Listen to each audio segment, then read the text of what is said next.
ಪ್ರೀತಿ ಸ್ವರೂಪನಾದ ಪರಲೋಕದಲ್ಲಿರುವ ನಮ್ಮ ತಂದೆ, ನಿನ್ನ ಪರಿಶುದ್ಧವಾದ ಘನವುಳ್ಳ ಶ್ರೇಷ್ಠವಾದ ನಾಮಕ್ಕೆ, ನಿನ್ನ ಪ್ರಿಯ ಕುಮಾರನು ನಮ್ಮ ಒಡೆಯನಾದಂಥ ಯೇಸು ಕ್ರಿಸ್ತನ ಮೂಲಕ ಕೃತಜ್ಞತಾಸ್ತುತಿ ಸ್ತೋತ್ರಗಳನ್ನು ಸಮರ್ಪಿಸ್ತೇವೆ ತಂದೆ. ಕಾರ್ಯಕ್ರಮದ ಅಧ್ಯಕ್ಷತೆಯನ್ನು ವಹಿಸಿಕೊಂಡು ನಮ್ಮ ಕರ್ತನಾದ ಯೇಸು ಕ್ರಿಸ್ತನ ಮೇಲ್ವಿಚಾರಣೆಯಲ್ಲಿ ನಮ್ಮಲ್ಲಿರುವಂಥ ಪರಿಶುದ್ಧಾತ್ಮನ ಸಹಾಯದಿಂದ ತಂದೆ, ನೀನು ಅಪೇಕ್ಷಿಸಿದಂತಹ ಆರಾಧನೆಯನ್ನು ಸಲ್ಲಿಸಲಿಕ್ಕಾಗುವಂತೆ ನಮ್ಮನ್ನು ಮುಂದುವರಿಸುತ್ತಿರುವಂಥ ವಿಧಾನಕ್ಕಾಗಿ ಕೃತಜ್ಞತೆಗಳು, ಸ್ತೋತ್ರಗಳು ತಂದೆ. ಕಾರ್ಯಕ್ರಮದ ಈ ಭಾಗದಲ್ಲಿ ನಿನ್ನ ಅತ್ಯಮೂಲ್ಯವಾದಂಥ ಮಾತುಗಳನ್ನು ಕೇಳುವುದಕ್ಕೆ ನಾವೆಲ್ಲರೂ ಕೂಡ ಸಿದ್ಧವಾಗಿದ್ದೇವೆ ತಂದೆ. ನಿನ್ನ ಶ್ರೇಷ್ಠವಾದಂಥ ವಾಕ್ಯಗಳ ಮೂಲಕ ನಮ್ಮೊಟ್ಟಿಗೆ ಮಾತಾಡಿ ನಮ್ಮ ಆತ್ಮೀಯ ಮತ್ತು ಭೌತಿಕ ಜೀವಿತಗಳನ್ನು ಕ್ರಿಸ್ತ ನಂಬಿಕೆಯಲ್ಲಿ ಬಲಪಡಿಸಿ, ಕ್ರಿಸ್ತನಲ್ಲಿ ನಮಗೆ ನೇಮಿಸಿದಂತಹ ಈ ಶ್ರೇಷ್ಠವಾದಂಥ ಜೀವಿತವನ್ನು ಯಶಸ್ವಿಯಾಗಿ ಮುಂದುವರಿಸ್ಕೊಂಡು ಹೋಗ್ಲಿಕ್ಕಾಗುವಂತೆ ಕೃಪೆಯನ್ನು ಅನುಗ್ರಹಿಸು ಎಂಬುದಾಗಿ ಬೇಡುತ್ತಾ ಯೇಸು ಕ್ರಿಸ್ತನ ಹೆಸರಿನಲ್ಲಿ ಈ ಪ್ರಾರ್ಥನೆಯನ್ನು ಬೇಡಿಕೊಳ್ಳುತ್ತೇವೆ ನಮ್ಮ ಪ್ರೀತಿಯುಳ್ಳ ತಂದೆಯೇ, ಆಮೆನ್. ಪೇತ್ರನು ಬರೆದ ಮೊದಲನೇ ಪತ್ರಿಕೆ 2ನೇ ಅಧ್ಯಾಯ 3ನೇ ವಚನದಿಂದ 10ನೇ ವಚನದವರೆಗೆ ದೇವರ ಪ್ರಜೆಗಳು ಎಂಬ ಗುರುತನ್ನ ತೋರ್ಪಡಿಸುವಂತಹ ಭಾಗ ಅನ್ನುವಂಥದ್ದನ್ನು ನಾವು ಗಮನಿಸಬೇಕಾಗುತ್ತೆ. 3ನೇ ವಚನದಿಂದ first Peter chapter 2 verses 3 to 10.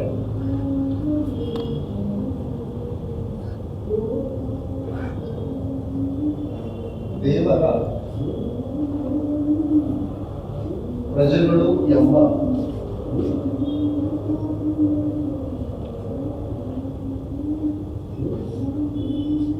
ಗುರುತು ಸಾಮಾನ್ಯವಾಗಿ ಲೋಕದಲ್ಲಿ ನಾವು ಗಮನಿಸಬೇಕಾದ್ರೆ ನಮ್ಮ ಭಾರತ ದೇಶದಲ್ಲಿ ವಿವಾಹವಾಗಿರುವಂತಹ ಸ್ತ್ರೀ ಮತ್ತು ವಿವಾಹ ಆಗದೇ ಇರುವಂತಹ ಸ್ತ್ರೀಯನ್ನ ನಾವು ಗುರುತಿಸಬೇಕಾದ್ರೆ ಕೆಲವೊಂದು ಗುರುತುಗಳನ್ನು ನಾವು ಆಕೆಯಲ್ಲಿ ನಾವು ಗಮನಿಸ್ತೇವೆ. ಕಾಲಿಗೆ ಕಾಲುಂಗುರ, ಕತ್ತಲ್ಲಿ ತಾಳಿ. ಸೊ ಇವುಗಳು ಏನ್ ಸೂಚಿಸ್ತಾವಂದ್ರೆ ಶಿ ಈಸ್ ಮ್ಯಾರಿಡ್ ವುಮನ್, ಆಕೆ ಮದುವೆ ಆಗಿದ್ದಾಳೆ. ಸೊ ಹಾಗೆ ಧಾರ್ಮಿಕ ವಿಚಾರದಲ್ಲಿ ಕೂಡ ಒಬ್ಬ ವ್ಯಕ್ತಿ ಇಂಥ ಒಂದು ಮತಕ್ಕೆ ಸಂಬಂಧಪಟ್ಟಂತ ಆತನು ಇಂಥ ಒಂದು ವಿಶ್ವಾಸದಲ್ಲಿ ಇದಾನೆ ಅಂತೇಳಿ ಗುರುತಿಸುವಂಥದ್ದು ಯಾವುದರಿಂದ ಅಂತಂದ್ರೆ, ಕತ್ತಲ್ಲಿ ಶಿಲ್ಬೆ ಆಕಾರದ ಒಂದು ಚೈನ್ ಹಾಕೊಂಡ್ರೆ ಅವ್ರನ್ನ ಕ್ರಿಶ್ಚಿಯನ್ ಅಂತೇಳಿ ಗುರುತಿಸ್ತೀವಿ. ಹಣೆಗೆ ಕುಂಕುಮ ಇಟ್ಕೊಂಡವ್ರನ್ನ ಹಿಂದೂಗಳು ಅಂತೇಳಿ ಗುರುತಿಸ್ತೀವಿ. ಅದರಲ್ಲಿ ಮತ್ತೆ ವಿಭೂತಿಯನ್ನ ಬಳಕೊಂಡಂತವ್ರನ್ನ ಲಿಂಗಾಯತರು ಅಂತೇಳಿ ಗುರುತಿಸ್ತೀವಿ. ಅದರಲ್ಲಿ ಮತ್ತೆ ಈ ನಾಮನ್ನ ಈಗ ಹಾಕಿದ್ರೆ ಅವ್ರು ಇಂಥವ್ರು ಇವ್ರು ಇಂಥವ್ರು ಅಂತೇಳಿ ಈ ರೀತಿಯಾದಂಥ ಒಂದು ಗುರುತುಗಳನ್ನ ನಾವು ಸಮಾಜದಲ್ಲಿ ಗಮನಿಸ್ತೇವೆ. ಇಷ್ಟಕ್ಕೂ ದೇವರ ಪ್ರಜೆಗಳು ಅನ್ನೋದಕ್ಕೆ ಏನು ಗುರುತು? What is the identification? ನೀನು ದೇವರ ಪ್ರಜೆ, ನೀನು ದೇವರಿಗೆ ಸೇರಿದಂತ ಆತನು, ನಿನ್ಗೆ ದೇವರು ಸಂಬಂಧಪಟ್ಟಂತ ವ್ಯಕ್ತಿ ಅನ್ನೋದಕ್ಕೆ ಏನ್ ಗುರುತು ಅಂತಂದ್ರೆ, ಹಳೆ ಒಡಂಬಡಿಕೆಯಲ್ಲಿ ನಾವು ಗಮನಿಸ್ತೇವೆ, ಇಸ್ರಾಯೇಲ್ ಪ್ರಜೆಗಳಲ್ಲಿ ಹುಟ್ಟಿದ ಮಗು ಗಂಡು ಮಗು ಆಗಿದ್ರೆ ಹುಟ್ಟಿದ 8ನೇ ದಿನದಲ್ಲಿ ಆ ಮಗುಗೆ ಏನಾಗ್ಬೇಕು ಅಂತಂದ್ರೆ ಸುನ್ನತಿ ಮಾಡಬೇಕಾಗುತ್ತೆ. ಆ ಸುನ್ನತಿಯಿಂದ ಆ ವ್ಯಕ್ತಿ, ಆ ಮಗು ಗುರುತಿಸಲ್ಪಡ್ತಾ ಇತ್ತು. ಏನಂತ ಗುರುತಿಸಲ್ಪಡ್ತಾ ಇತ್ತು? ಇದು ಇಸ್ರಾಯೇಲರ ಮಗು, ಇದು ಇಬ್ರಿಯರ ಮಗು, ಇದು ಇಬ್ರಿಯರಿಗೆ ಸಂಬಂಧಪಟ್ಟಂತ ವ್ಯಕ್ತಿ ಈತನು ಅಂತೇಳಿ ಗುರುತಿಸ್ತಾ ಇತ್ತು. ಸೊ ಹಾಗಾದ್ರೆ ಈ ಪೇತ್ರನು ಬರೆದ ಮೊದಲನೇ ಪತ್ರಿಕೆ 2ನೇ ಅಧ್ಯಾಯ 3ರ ವಚನದಿಂದ 10ನೇ ವಚನದವರೆಗೆ ದೇವರು ಪ್ರಜೆಗಳೆಂಬಂತ ಗುರುತನ್ನ ಇಲ್ಲಿ ಉಲ್ಲೇಖ ಮಾಡ್ತಾ ಇದೆ. ಸೊ ಯಾವ ರೀತಿ ದೇವರ ಪ್ರಜೆಗಳು ನಾವು ದೇವರ ಪ್ರಜೆಗಳು ಹೆಂಗೆ ಅಂತಂದ್ರೆ, ಫಸ್ಟ್ ನಾನು ಹೇಳ್ತೇನೆ, ನೀವು ಜೀವವುಳ್ಳ ಕಲ್ಲಾಗಿರುವ ಆತನನ್ನ ಸೇರಿಕೊಂಡಿದ್ದೀರಿ ಅಂತ. ಸೊ ನಾವು ಜೀವವುಳ್ಳ ಕಲ್ಲು ಅಂತ ಹೇಳಿ, ಇದು ಕಲ್ಲು, ಈ ಕಲ್ಲನ್ನ ನಾವು ಸೇರ್ಕೊಂಡಿದ್ದೀವಿ. ಕಲ್ಲನ್ನ ಸೇರ್ಕೊಂಡಿದ್ದೀವಿ. ಈ ಕಲ್ಲಿಗೆ ಜಾಯಿಂಟ್ ಆಗ್ಬೇಕಂತಂದ್ರೆ ಈ ಪ್ರೀತಿ ಎಂಬಂತ ಬಂಧನದಿಂದ ನಾವೇನಾಗಿದ್ದೀವಿ, ಸೇರ್ಕೊಂಡಿದ್ದೀವಿ ಅಂತ. ಜೀವವುಳ್ಳ ಕಲ್ಲಾಗಿರುವ ಆತನನ್ನ ಸೇರ್ಕೊಂಡಿದ್ದೀರಿ ಅಂತ. ನೀವು ದೇವರ ಪ್ರಜೆಗಳು ಅನ್ನೋದಕ್ಕೆ ಗುರುತು ಏನಂತಂದ್ರೆ, ನೀವು ಜೀವವುಳ್ಳ ಕಲ್ಲಾಗಿರುವ ಆತನನ್ನ ಸೇರ್ಕೊಂಡಿದ್ದೀರಿ. ಸೊ ಈ ಕಲ್ಲಲ್ಲಿ ಏನಿದೆ? ಜೀವ ಇದೆ. ಈ ಜೀವವುಳ್ಳ ಕಲ್ಲಾಗಿರುವಂತ ಆತನೊಟ್ಟಿಗೆ ನೀವು ಸೇರ್ಕೊಂಡಿದ್ದೀರಿ ಅಂತಂದ್ರೆ ನಿಮ್ಗೂ ಕೂಡ ಏನಿರ್ಬೇಕು? ಜೀವ ಇರಬೇಕು ಅಂತ. ಜೀವ ಇರಬೇಕು. ಸೊ ಇದು ಐಡೆಂಟಿಫಿಕೇಶನ್. ನಾನು ಜೀವದಿಂದ ಇದ್ದೀನಿ ಅಂತಂದ್ರೆ ನಾನು ದೇವರ ಪ್ರಜೆ ಅನ್ನುವಂಥದ್ದು ಗುರುತು ಅಂತ ಹೇಳಿ. ಒಬ್ಬ ವ್ಯಕ್ತಿ ಸತ್ತಿದ್ದಾನೆ ಬದುಕಿದ್ದಾನೆ ಅನ್ನೋದನ್ನ ಹೇಗೆ ನಾವು ಗುರುತಿಸ್ತೀವಿ ಅಂತಂದ್ರೆ, ಆ ವ್ಯಕ್ತಿಯ ದೇಹ ಚಟುವಟಿಕೆಯಿಂದ ಕೂಡಿದ್ರೆ, ಮೂಗು ಉಸಿರಾಡ್ತಾ ಇದ್ರೆ, ಕೈಕಾಲುಗಳು ಅಳ್ಳಾಡ್ತಾ ಇದ್ರೆ ವ್ಯಕ್ತಿ ಬದುಕಿದ್ದಾನೆ ಅಂತ ಅರ್ಥ, ಗುರುತು. ಒಬ್ಬ ವ್ಯಕ್ತಿ ಉಸಿರಾಡ್ತಾ ಇಲ್ಲ, ಆತನ ದೇಹದಲ್ಲಿ ಯಾವುದೇ ರೀತಿಯಾದಂತಹ ಚಲನೆ ಇಲ್ಲ, ಆತನು ನಿರ್ಜೀವನಾಗಿ ಸತ್ತೋಗಿದ್ದಾನೆ ಅನ್ನುವಂಥದ್ದನ್ನು ನಾವು ಕ್ರಿಯೆಯಿಂದ ಗಮನಿಸ್ತೇವೆ. ಸೊ ಹಾಗಾಗಿ ದೇವರ ಪ್ರಜೆಗಳೆಂಬಂತ ಗುರುತು ನಿನಗೆ ಹೇಗೆ ಸಿಗ್ತದೆ ಅಂತಂದ್ರೆ, ಯೇಸು ಕ್ರಿಸ್ತನ ಜೀವದಿಂದಿದ್ದಾನೆ, ಆ ಜೀವ ಆತನಲ್ಲಿ ಕಂಡು ಬರ್ತಾ ಇದೆ. ಜೀವವುಳ್ಳ ಕಲ್ಲಾಗಿರುವಂತಹ ಆತನನ್ನು ಸೇರಿಕೊಂಡಂತಹ ಪ್ರತಿಯೊಬ್ಬ ಸಹೋದರ ಸಹೋದರಿಯೂ ಕೂಡ ದೇವರ ಪ್ರಜೆ ಅನ್ನುವಂತಹ ಗುರುತು ನಮಗೆ ಕಂಡು ಬರ್ತದೆ. ಸೊ ಹಾಗಾಗಿ ನೀವು ಜೀವವುಳ್ಳ ಕಲ್ಲಾಗಿರುವ ಆತನನ್ನು ಸೇರಿಕೊಂಡಿದ್ದೀರಿ. ಆ ಕಲ್ಲನ್ನು ಮನುಷ್ಯರು ನಿರಾಕರಿಸಿದರು ಅಂತ ಹೇಳ್ತಾರೆ. ಆ ಕಲ್ಲನ್ನು ಏನ್ ಮಾಡಿದ್ದಾರೆ? ಮನುಷ್ಯರು ನಿರಾಕರಿಸಿದ್ದಾರೆ, ತಿರಸ್ಕಾರ ಮಾಡಿದ್ದಾರೆ. ಕರ್ತನಾದ ಯೇಸು ಕ್ರಿಸ್ತನು ಈ ಭೂಮಿ ಮೇಲೆ ಶರೀರಧಾರಿಯಾಗಿದ್ದಂತ ಸಂದರ್ಭದಲ್ಲಿ ತಂದೆಯಾದ ದೇವರ ಬಲದಿಂದ ಅಳತೆ ಇಲ್ಲದ ಪವಿತ್ರಾತ್ಮನನ್ನ ಹೊಂದಿದವನಾಗಿ ಅನೇಕ ಅದ್ಭುತ ಕಾರ್ಯಗಳನ್ನ, ಸೂಚಕ ಕಾರ್ಯಗಳನ್ನ, ಮಹತ್ ಕಾರ್ಯಗಳನ್ನ ಮಾಡಿದಂತ ಸಂದರ್ಭದಲ್ಲಿ ಜನರು ಹೌದು ನೀನು ದೇವರ ಸಹಾಯದಿಂದಲೇ ಇವುಗಳನ್ನು ಮಾಡ್ತಾ ಇದ್ದೀ ಎಂಬುದಾಗಿ ಗುರುತಿಸಿ ದೇವರನ್ನ ಘನಪಡಿಸಲಿಲ್ಲ. ಅದಕ್ಕೆ ಬದಲಾಗಿ ಜನರು ಏನ್ ಹೇಳಿದ್ರು ಅಂತಂದ್ರೆ, ನೀನು ದೇವರ ಸಹಾಯದಿಂದ ಇದನ್ನ ಮಾಡ್ತಾ ಇಲ್ಲ, ಬದಲಾಗಿ ನೀನು ಬೆಲ್ಜೆಬೂಲನ ಸಹಾಯದಿಂದ ನೀನು ಮಾಡ್ತಾ ಇದ್ದಿ. ಬೆಲ್ಜೆಬೂಲನ್ ಯಾರು? ಸೈತಾನನಿಗೆ ಸಂಬಂಧಪಟ್ಟಂತ ಸೈತಾನನು, ಬೆಲ್ಜೆಬೂಲನ ಒಡೆಯ. ಅವ್ರ ಕೈಯಿಂದ ನೀನು ಮಾಡ್ತಿದ್ದೆ ಅಂತ ಹೇಳಿ ತಿರಸ್ಕಾರ ಮಾಡಿದ್ರು. ಆತನ ಸಬ್ಬತ್ ದಿನದಲ್ಲಿ ರೋಗಿಗಳನ್ನು ಸ್ವಸ್ಥ ಮಾಡುವಂತ ಸಂದರ್ಭದಲ್ಲಿ ನೀನು ಮಾಡುವಂಥದ್ದು ಘೋರ ಅಪರಾಧ ಅನ್ನುವಂತ ರೀತಿಯಲ್ಲಿ ಆತನನ್ನ ತಿರಸ್ಕಾರ ಮಾಡ್ತಾರೆ. ಸೊ ಹಾಗಾಗಿ ಮನುಷ್ಯರಿಂದ ನಿರಾಕರಿಸಲ್ಪಟ್ಟಂತ ಕಲ್ಲದು ಮನುಷ್ಯರು ನಿರಾಕರಿಸಿದಂತದ್ದು ಕಲ್ಲದು ಅಂತ ಹೇಳಿ. ಮತ್ತಾಯ ಬರೆಸುವಾರ್ತೆ 27ನೇ ಅಧ್ಯಾಯದಲ್ಲಿ ಜನ ಕರ್ತನಾದ ಯೇಸು ಕ್ರಿಸ್ತನನ್ನ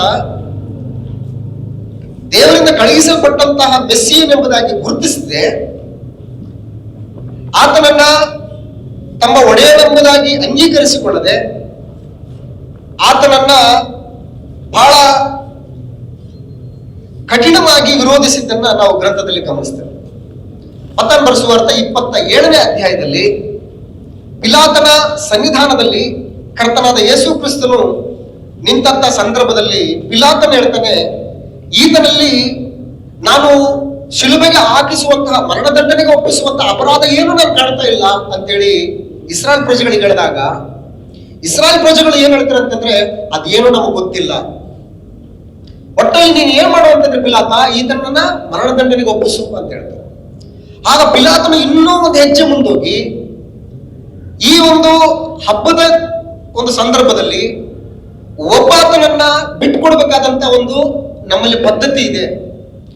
ಹಾಗಾಗಿ ನಾವು ಬರಬ್ಬನನ್ನ ಬಿಡ್ಬೇಕಂತೀರಾ ಅಥವಾ ಯೇಸು ಕ್ರಿಸ್ತನನ್ನ ಶಿಲುಬೆಗೆ ಹಾಕಿಸ್ಬೇಕಂತಿದ್ದೀರಾ ಅಂತೇಳಿ ಆ ಒಂದು ವಿಷಯವನ್ನು ಕೂಡ ಮುಂದಿಟ್ಟಾಗ ಅವ್ರು ಏನ್ ಮಾಡ್ತಾರೆ ಅಂತಂದ್ರೆ, ಗಮನಿಸಿ 27ನೇ ಅಧ್ಯಾಯ, ಮತ್ತೆ ಬರೆಸುವಾರ್ತೆ 27ನೇ ಅಧ್ಯಾಯ, ಮ್ಯಾಥ್ಯೂ ಚಾಪ್ಟರ್ 27 ವರ್ಸ್ 23.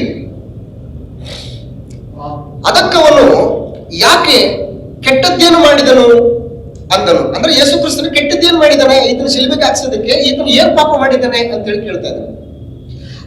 ಅವರು ಅವನನ್ನು ಶಿಲ್ಬೆಗೆ ಹಾಕಿಸುವ ಬಹಳವಾಗಿ ಆರ್ಭಟಿಸಿದರು ಅಂತ ಹೇಳ್ತಾರೆ, ಬಹಳವಾಗಿ ಆರ್ಭಟಿಸಿದರು.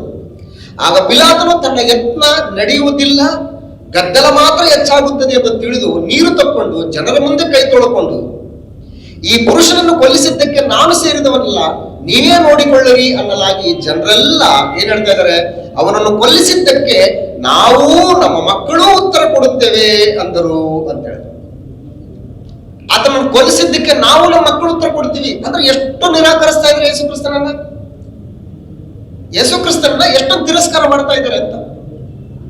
ಅದಕ್ಕೆ ಯೇಸು ಕ್ರಿಸ್ತನ ಈ ಭೂಮಿ ಮೇಲೆ ಇದ್ದಂತ ಸಂದರ್ಭದಲ್ಲಿ ತನ್ನ ಶಿಷ್ಯರಿಗೆ ಹೇಳ್ತಾ ಇದ್ದಾನೆ, ಲೋಕಂತೂ ನನ್ನನ್ನು ಪ್ರೀತಿ ಮಾಡಲಿಲ್ಲ, ಲೋಕಂತೂ ನನ್ನನ್ನು ಸ್ವೀಕಾರ ಮಾಡ್ಕೊಳ್ಳಿಲ್ಲ, ನನ್ನ ಹೆಸರಿನಲ್ಲಿ ಹೋಗ್ತಕ್ಕಂತಹ ನಿಮ್ಮನ್ನು ಕೂಡ ಲೋಕ ಏನ್ ಮಾಡಲ್ಲ, ಸ್ವೀಕಾರ ಮಾಡಲ್ಲ, ಸ್ವೀಕಾರ ಮಾಡಲ್ಲ. ಹೇಗೆ ಲೋಕ ನನ್ನನ್ನು ದ್ವೇಷಿಸ್ತಾ ಇದೆ ಹಾಗೆ ನಿಮ್ಮನ್ನು ಕೂಡ ದ್ವೇಷಿಸ್ತದೆ ಅಂತ ಹೇಳ್ತಾರೆ. ಸೊ ಹಾಗಾಗಿ ಮನುಷ್ಯರಿಂದ ನಿರಾಕರಿಸಲ್ಪಟ್ಟಂತ ಕಲ್ಲದು, ಕಲ್ಲು ಮನುಷ್ಯರಿಂದ ನಿರಾಕರಿಸಲ್ಪಟ್ಟಂತ ಕಲ್ಲದು. ಸೊ ಅನೇಕ ಸಂದರ್ಭದಲ್ಲಿ ಗ್ರಂಥದಲ್ಲಿ ನಾವು ಗಮನಿಸ್ತೇವೆ, ಮನುಷ್ಯರಿಂದ ನಿರಾಕರಿಸಲ್ಪಟ್ಟಂತವರು ಬಹಳಷ್ಟು ಜನ ಇದ್ದಾರೆ, ಬಹಳಷ್ಟು ಜನರು ಇದ್ದಾರೆ. ಉದಾಹರಣೆಗೆ ಹಳೆ ಒಡಂಬಡಿಕೆಯಲ್ಲಿ ನಾನು ಯಾಕೋಬನ ಚರಿತ್ರೆಯನ್ನ ಗಮನಿಸಬೇಕಾದ್ರೆ, ಯಾಕೋಬನಿಗೆ ತನ್ನ ಸೋದರ ಮಾವನಾದಂತಹ ಲಾಬಾನನ ಇಬ್ಬರು ಮಕ್ಕಳಿದ್ದಾರೆ, ಲೇಯಳು ಮತ್ತು ರಾಹೇಲಳು ಅಂತ. ಸೊ ಈ ಆ ಚರಿತ್ರೆಯಲ್ಲಿ ಗಮನಿಸಿ, ಯಾಕೋಬನೇನೋ ಪ್ರಾಣಕ್ಕಿಂತ ಹೆಚ್ಚಾಗಿ ರಾಹೇಲಳನ್ನ ಪ್ರೀತಿ ಮಾಡ್ತಕ್ಕಂಥದ್ದು ಸತ್ಯನೇ, ವಾಸ್ತವನೇ ಅದು. ಆದ್ರೆ ಆ ದೇಶದ ಪದ್ಧತಿ ಪ್ರಕಾರ ಕಿರಿಮಗಳು ಮದುವೆ ಮಾಡಿಕೊಳ್ಳೋದಕ್ಕಿಂತ ಮುಂಚೆ ಹಿರಿ ಮಕ್ಕಳು ಏನಾದ್ರೂ ಇದ್ರೆ ಅವರು ಏನಾಗಬೇಕು, ಮೊದಲೇ ಮದುವೆ ಆಗ್ಬೇಕಾಗಿತ್ತು ಆ ದೇಶದ ಪದ್ಧತಿ ಪ್ರಕಾರ. ಹಾಗೆ ಆ ವಿಷಯನ ಮುಚ್ಚಿಟ್ಟು ಲಾಬಾನ ಏನ್ ಮಾಡ್ತಾನೆ ಅಂತಂದ್ರೆ, ತನ್ನ ಮೊದಲನೇ ಮಗಳಾದಂತಹ ಲೇಯಳನ್ನ ಯಾಕೋಬನಿಗೆ ಮದುವೆ ಮಾಡಿಕೊಡ್ತಾನೆ. ಆ ಮದುವೆಯ ಸಡಗರದಲ್ಲಿ, ಆ ಮದುವೆಯ ಔತಣದಲ್ಲಿ ಲೇಯಳು ಯಾರು, ರಾಹೇಲಳು ಯಾರು ಅನ್ನುವಂಥದ್ದನ್ನ ಗುರುತಿಸದೆ, ಲೇಯಳೊಟ್ಟಿಗೆ ನಾನು ಮದುವೆ ಆಗಿದ್ದೀನಿ ಅನ್ನುವಂಥದ್ದನ್ನ ಅರಿಯದೆ ಲೇಯಳೊಟ್ಟಿಗೆ ಆ ಒಂದು ಸಂಸಾರ ಜೀವಿತವನ್ನ ನಡೆಸಿದಂತ ಯಾಕೋಬ.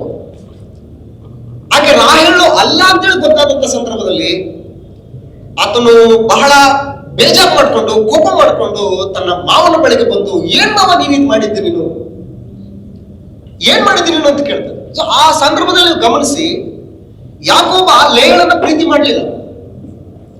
ಯಾಕೋಬ ಪರಿಶುದ್ಧವಾದಂತ ದಾಂಪತ್ಯದ ವಿವಾಹದ ಮೂಲಕ ದಾಂಪತ್ಯ ಜೀವಿತಕ್ಕೆ ಬಂದಿದ್ದಾನೆ. ಅಕ್ರಮವಾಗಿ ಅವನು ಲೇಯಳನ್ನ ಮದುವೆ ಆಗಿಲ್ಲ. ಆಕೆ ಲೇಯಳಂತ ಗೊತ್ತಿಲ್ಲದೆ ಇರ್ಬೋದು, ಆದ್ರೆ ಆಕೆ ದಾಂಪತ್ಯ ಜೀವಿತಕ್ಕೆ ಕಾಲಿಟ್ಟಿದ್ದು ಪರಿಶುದ್ಧವಾದಂತ ವಿವಾಹದ ಮುಖಾಂತರವೇ ಲೇಯಳು ಆ ದಾಂಪತ್ಯ ಜೀವಿತಕ್ಕೆ ಬಂದಿದ್ದಾಳೆ. ಆದ್ರೂ ಕೂಡ ಯಾಕೋಬ ಏನ್ ಮಾಡಲಿಲ್ಲ, ಆಕೆನ ಇಷ್ಟಪಡಲಿಲ್ಲ, ಆಕೆನ ಸ್ವೀಕಾರ ಮಾಡಲಿಲ್ಲ. ಅದಕ್ಕೆ ಆಕೆ ಚರಿತ್ರೆಯನ್ನು ಗಮನಿಸಿ ನೀವು, ಈ ರೀತಿ ಮನುಷ್ಯರಿಂದ ನಿರಾಕರಿಸಲ್ಪಟ್ಟಂತಹ ಲೇಯಳು ದೇವರ ಕೃಪೆ, ದೇವರ ಕನಿಕರವನ್ನ ಪಡೆದುಕೊಂಡು ಆಕೆ ಮಕ್ಕಳನ್ನ ಹೆರುವಂತದ್ದನ್ನ ನಾವು ಗಮನಿಸ್ತೀವಿ.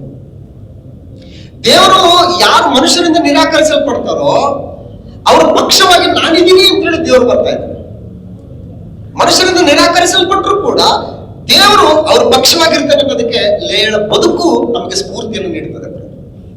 ನೀವು ಗಮನಿಸಿ, ಲೇಯಳ ಚರಿತ್ರೆಯನ್ನು ಓದಿ. ಆದಿಕಾಂಡ ಪುಸ್ತಕ 37, 38, 39 ಅಧ್ಯಾಯದಲ್ಲಿ ಲೇಯಳ ಮತ್ತು ರಾಹೇಲಳ ಯಾಕೋಬನ ಒಂದು ದಾಂಪತ್ಯ ಜೀವಿತ ಅವೆಲ್ಲ ಕಂಡು ಬರ್ತದೆ. ಆದಿಕಾಂಡ ಪುಸ್ತಕ 29ನೇ ಅಧ್ಯಾಯ 31ನೇ ವಚನದಿಂದ, ಲೇಯಳು ಯಾಕೋಬನಿಗೆ ಅಲಕ್ಷ್ಯವಾದಳೆಂದು, ಗಮನಿಸಿ, ಅಂಡರ್ಲೈನ್ ಮಾಡ್ಕೊಳ್ಳಿ, ಲೇಯಳು ಯಾಕೋಬನಿಗೆ ಅಲಕ್ಷ್ಯವಾದಳೆಂದು ಯೆಹೋವನು ನೋಡಿ ಆಕೆಯನ್ನು ಬಸುರಾಗುವಂತೆ ಮಾಡಿದನು ಅಂತ ಹೇಳ್ತಾರೆ. ಮನುಷ್ಯರಿಂದ ಯಾರು ಅಲಕ್ಷ್ಯಕ್ಕೊಳಗಾಗ್ತಾರೋ ಅವರು ದೇವರ ದೃಷ್ಟಿಗೆ ಲಕ್ಷ್ಯಕ್ಕೆ ಬರ್ತಾರೆ, ದೇವರ ಲಕ್ಷ್ಯಕ್ಕೊಳಪಡ್ತಾರೆ ಅಂತ ಹೇಳ್ತಾರೆ. ಲೇಯಳು ಯಾಕೋಬನಿಗೆ ಅಲಕ್ಷ್ಯವಾದಳೆಂದು ಯೆಹೋವನು ನೋಡಿ ಆಕೆಯನ್ನು ಬಸುರಾಗುವಂತೆ ಮಾಡಿದನು, ಆದರೆ ರಾಹೇಲಳು ಏನಾಗ್ತಾಳೆ, ಬಂಜೆ ಆಗ್ತಾಳೆ. ಯಾಕೋಬನು ಪ್ರೀತಿ ಮಾಡಿದ್ದು ರಾಹೇಲಳನ್ನೇ, ಎಸ್ ಕರೆಕ್ಟೇ. ಆದ್ರೆ ಪರಿಶುದ್ಧವಾದಂತ ವಿವಾಹದ ಮೂಲಕ ಲೇಯಳು ಯಾಕೋಬನಿಗೆ ಹೆಂಡತಿ ಧರ್ಮಪತ್ನಿ ಅದಕ್ಕೆ ಮಲಾಕಿ ಗ್ರಂಥದಲ್ಲಿ ಒಂದು ವಿಶೇಷವಾದಂತ ಮಾತನ್ನು ನಾವು ಗಮನಿಸಿದ್ರೆ, ಮಲಾಕಿ ಗ್ರಂಥ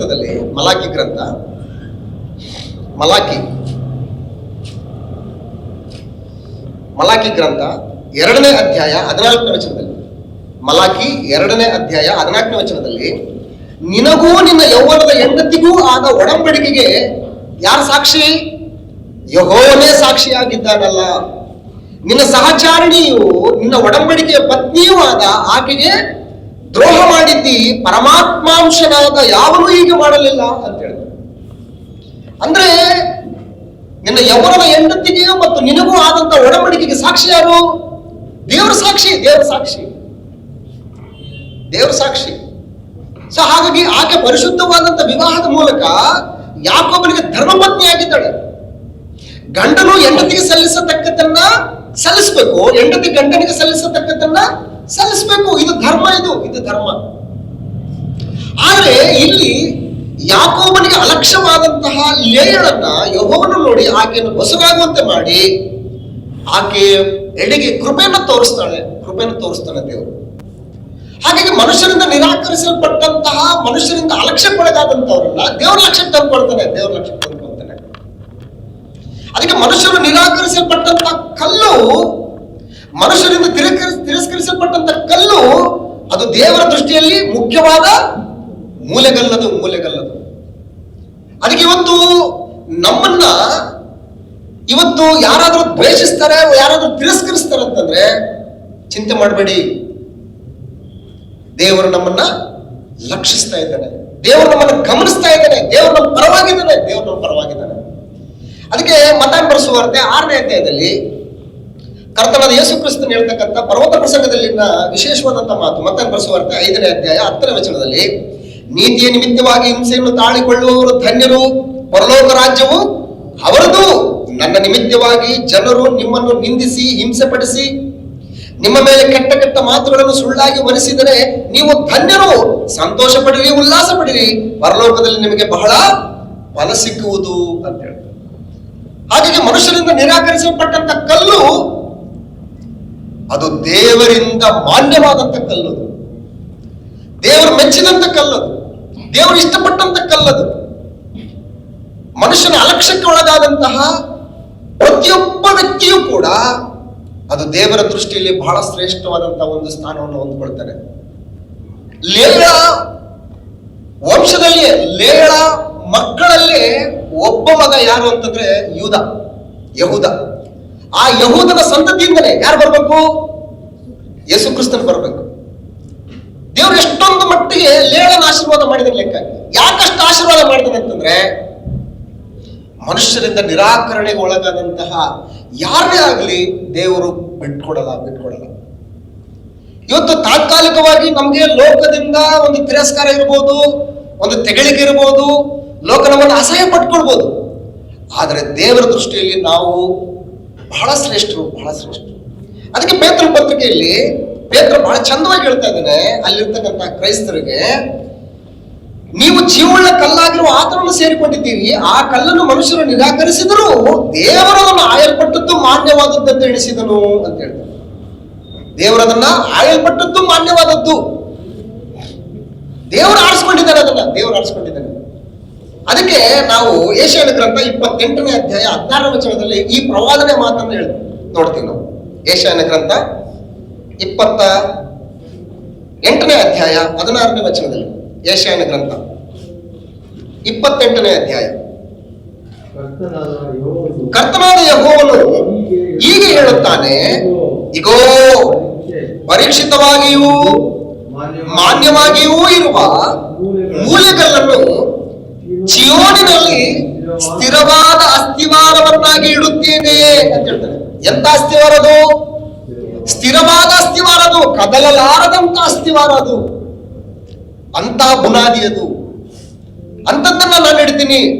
ಅದು ಎಂತ ಬುನಾದಿ? ಅದು ಪರೀಕ್ಷಿತವಾಗಿಯೂ ಮಾನ್ಯವಾಗಿರ್ತಕ್ಕಂಥ ಒಂದು ಕಲ್ಲದು ಅಂತ ಹೇಳಿ. ಹಾಗಾಗಿ ನೀವು ಜೀವವುಳ್ಳ ಕಲ್ಲಾಗಿರುವ ಆತನನ್ನು ಸೇರಿಕೊಂಡಿದ್ದೀರಿ. ಮನುಷ್ಯರು ಆ ಕಲ್ಲನ್ನು ನಿರಾಕರಿಸಿದರು, ದೇವರು ಅದನ್ನು ಆಯಲ್ಪಟ್ಟದ್ದು ಮಾನ್ಯವಾದದ್ದು ಎಂದು ಎಣಿಸಿದನು ಅಂತ ಹೇಳ್ತಾರೆ. ಯೇಸು ಕ್ರಿಸ್ತನನ್ನ ಮನುಷ್ಯರು ಬಹಳ ನಿರಾಕರಿಸಿದರು. ಅಪೊಸ್ತಲರ ಕೃತ್ಯಗಳ ಪುಸ್ತಕ 4ನೇ ಅಧ್ಯಾಯದಲ್ಲಿ ವಿಷಯವನ್ನು ಗಮನಿಸ್ತೀವಿ. ಅಪೊಸ್ತಲರ ಕೃತ್ಯಗಳ ಪುಸ್ತಕ 4ನೇ ಅಧ್ಯಾಯ, acts chapter 4 verses from 8 to 11. ಜನರ ಅಧಿಕಾರಿಗಳೇ, ಹಿರಿಯರೇ, ಒಬ್ಬ ಅಂಗಹೀನನಿಗೆ ಆದ ಉಪಕಾರದ ವಿಷಯದಲ್ಲಿ ಅವನಿಗೆ ಯಾತರಿಂದ ನೆಟ್ಟಗಾಯಿತು ಎಂಬುದಾಗಿ ನಮ್ಮನ್ನು ಇವತ್ತು ವಿಚಾರಣೆ ಮಾಡುವುದಾದರೆ, ನಿಮ್ಮೆಲ್ಲರಿಗೂ ಇಸ್ರಾಯೇಲ್ ಜನರೆಲ್ಲರಿಗೂ ತಿಳಿಯಬೇಕಾದದ್ದೇನೆಂದ್ರೆ, ನೀವು ಶಿಲುಬೆಗೆ ಹಾಕಿಸಿದಂತ ಮತ್ತು ದೇವರು ಸತ್ತವರೊಳಗಿಂದ ಎಬ್ಬಿಸಿದಂತ ನಜರೇತಿನ ಯೇಸು ಕ್ರಿಸ್ತನಿಂದಲೇ ಈ ಮನುಷ್ಯನು ನಿಮ್ಮೆದುರಿನಲ್ಲಿ ಸ್ವಸ್ಥನಾಗಿ ನಿಂತಿರ್ತಾನೆ. ಮನೆ ಕಟ್ಟುವವರಾದ ನೀವು ಈನೈಸಿದ ಕಲ್ಲು ಆತನು. ಅಂದ್ರೆ ಈ ಹುಟ್ಟುಕೊಂಡನಿಗೆ ಹೆಚ್ಚು ಕಡಿಮೆ 40 ವರ್ಷ ವಯಸ್ಸುಳ್ಳಂತಹ ಈ ಹುಟ್ಟುಕೊಂಡನಿಗೆ ಸ್ವಸ್ಥ ಆಗಿದ್ದು ಯಾರಿಂದ ಅಂತ ತಿಳ್ಕೊಂಡಿದ್ರಿ ನೀವು? ಯಾರಿಂದ? ನೀವು ನಿರಾಕರಿಸಿದ ಈ ಯೇಸುವಿನಿಂದಲೇ, ನೀವು ತಿರಸ್ಕರಿಸಿದಂತ ಈ ಯೇಸುವಿನಿಂದಲೇ. ಹೆಂಗ್ ತಿರಸ್ಕರಿಸಿದ್ರು? ನಮಗೆ ಬರಬ್ಬನನ್ನು ಬಿಟ್ಕೊಡು, ಅದೇನಾಗುತ್ತೋ ಆಗ್ಲಿ, ಆ ಪಾಪ ನಮ್ಮ ಮೇಲೆ, ನಮ್ಮ ಮಕ್ಕಳ ಮೇಲೆ ಇರಲಿ, ಯೇಸುವನ್ನು ನೀವು ಶಿಲ್ಬೆಗೆ ಹಾಕ್ಸಿ ಅಂತೇಳಿ ಏನ್ ತಿರಸ್ಕಾರ ಮಾಡಿದ್ರಲ್ಲ, ಆ ಹೆಸರಿನಿಂದಲೇ ಇವತ್ತು ಈ ಹುಟ್ಟುಕೊಂಡನು ಏನಾಗಿದ್ದಾನೆ? ಎದ್ದು ನಡೆದಾಡ್ತಾ ಇದ್ದಾನೆ. ಮನುಷ್ಯರಿಂದ ನಿರಾಕರಿಸಲ್ಪಟ್ಟಂತ ಕಲ್ಲದು, ಆದ್ರೆ ದೇವರ ದೃಷ್ಟಿಯಲ್ಲಿ ಅದು ಮಾನ್ಯವಾದಂತ ಕಲ್ಲು ಅಂತ ಹೇಳ್ತಾರೆ. ಬಂದ್ಬಿಡೋಣ ಈಗ ಪೇತ್ರನ ಪತ್ರಿಕೆ 2ನೇ ಅಧ್ಯಾಯ 4ನೇ ವಚನದಲ್ಲಿ, ಆ ಕಲ್ಲನ್ನು ಮನುಷ್ಯರು ನಿರಾಕರಿಸಿದರು, ದೇವರನ್ನು ಆಯಲ್ಪಟ್ಟದ್ದು ಮಾನ್ಯವಾದದ್ದು ಅಂತ ಎಣಿಸಿದನು. ಸೊ ನೀವು ಸಹ ಜೀವವುಳ್ಳ ಕಲ್ಲುಗಳಾಗಿದ್ದು ಅಂತ ಹೇಳ್ತಾರೆ. ನಿಮ್ಮಲ್ಲಿ ಜೀವ ಇರಲಿ. ಮನುಷ್ಯರು ನಿರಾಕರಿಸಿದ್ರೆ, ಮನುಷ್ಯರು ನಿಮ್ಮನ್ನು ತಿರಸ್ಕರಿಸಿದ್ರೆ, ಮನುಷ್ಯರು ನಿಮ್ಮ ಮೇಲೆ ಕೆಟ್ಟ ಮಾತುಗಳನ್ನ, ಸುಳ್ಳಾಗಿ ಆರೋಪಗಳನ್ನ ಹೊರಿಸಿದ್ರೆ ನೀವು ಧೃತಿಗೆಡಬೇಡಿ. ಕ್ರಿಸ್ತನಂಬಿಕೆಯಿಂದ ನೀವು ಹಿಂದಕ್ಕೆ ಹೋಗ್ಬೇಡಿ. ವಿಪರೀತವಾದಂತಹ ಪರಿಸ್ಥಿತಿಗಳು ನಮ್ಗೆ ಸಂಭವಿಸ್ಬಿಡುತ್ತಲ್ಲ ಅಂತೇಳಿ ನೀವು ಚಿಂತೆ ಮಾಡಬೇಡಿ. ಆ ರೀತಿ ನೀವು ಚಿಂತೆ ಮಾಡಿ ಹಿಂದಕ್ಕೆ ಸರಿದ್ರೆ ನಿಮ್ಮಲ್ಲಿರುವಂತಹ ಜೀವ ಏನಾಗುತ್ತದು? ಸತ್ತೋಗುತ್ತೆ. ಯೇಸು ಕ್ರಿಸ್ತನಿಗೆ ಅಷ್ಟೆಷ್ಟೆಲ್ಲ ಹಿಂಸೆಗಳು ಬಂದದ್ದು, ಅಷ್ಟೆಷ್ಟೆಲ್ಲ ತೆಗಳಿಕೆ ಬಂದದ್ದು. ಒಂದೇ ಹೊಟ್ಟೆ ಹುಟ್ಟಿದಂತಹ ಯೇಸು ಕ್ರಿಸ್ತನ ತಮ್ಮಂದ್ರು ಕೂಡ ಯೇಸು ಕ್ರಿಸ್ತನ ಇಷ್ಟಪಡಲಿಲ್ಲ. ಗೊತ್ತಾ ನಿಮಗೆ? ತಮ್ಮಂದ್ರು ಯೇಸು ಕ್ರಿಸ್ತನ ಇಷ್ಟಪಡಲಿಲ್ಲ. ಯೇಸು ಕ್ರಿಸ್ತನ್ ಏನಂದ್ರೆ ಗೊತ್ತಾ? ನೀನು ಅದ್ಭುತ ಕಾರ್ಯ, ಸೂಚಕ ಕ್ರಿಯೆ ಮಾಡಿ ಫೇಮಸ್ ಆಗ್ಬೇಕಂತಿದೀಯಲ್ಲ, ಇಲ್ಲಿ ಯಾಕಿದ್ದಿ? ಹೋಗಿ ಯೆರೂಸಲೇಮ್ಗೆ ಹೋಗು ಅಂತಂದ್ರು. ಯೆರೂಸಲೇಮ್ಗೆ ಹೋಗಿ ನೀನ್ ಯಾರು ಅಂತ ಹೇಳಿ ನೀನು ಪ್ರಸಿದ್ಧಿ ಪಡಿಸ್ಕೋ ಅಂತೇಳಿ ಅವ್ರು ಒಳ್ಳೆ ಭಾವನೆಯಿಂದ ಹೇಳಲಿಲ್ಲ. ಅವರು ಯಾಕೆ?